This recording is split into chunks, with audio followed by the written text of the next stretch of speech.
Washington has suffered its share of embarrassing losses this season. Twice to the Giants. They also lost to the Chicago Bears on Thursday Night Football. But this loss against the Cowboys, this one's different. This wasn't quite as embarrassing for the game flow. The problem is Washington's not in the same weight class as Dallas. Dallas is a playoff team. Dallas is a real contender. Washington's nowhere close. Now, this thing seemed okay for a few quarters, but curious fourth down decisions early and late undid the Commanders.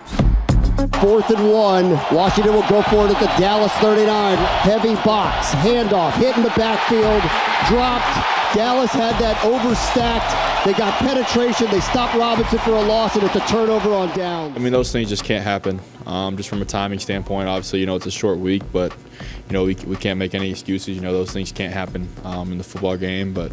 We struggled at times in the short yardage area in the game, and that really hurt us. Not a coordinator. Don't call in the plays. I just got to execute the plays when it's called.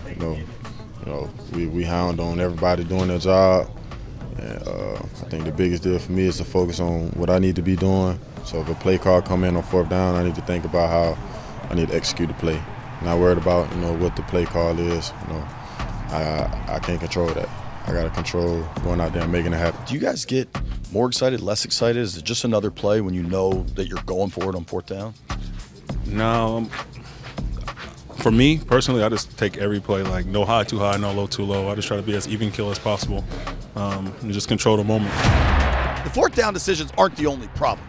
This Commanders defense, particularly the secondary, continues to get abused. And when they go up against an explosive offense like Dallas has, they almost had no shot. I think they mixed some things up. They got the ball out of his hand early on.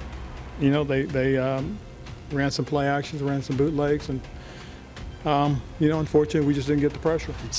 It's changed there in the 4th quarter. You guys were having some success defensively coming out of the second half, and then everything happened fast.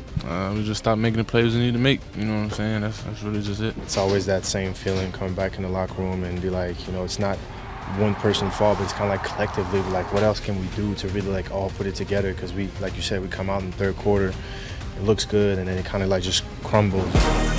Made a decision this morning. I relieved Jack Del Rio and Brett Wieselmeyer of their duties. Friday's firings became a necessity, a dead last defense that Rivera couldn't look away from any longer. This is probably the thing that, I felt was necessary to do to hopefully get out of this rut and get to a point where we can play to our abilities. It was hard because, we got some good guys and we did some good things, but unfortunately something bad would happen and it just kind of escalated. Everything that Jack and Brett did was to do the best they can to help us, and unfortunately we just didn't get it done. And like I said, the blame is we're all culpable, players and coaches. We have to be better.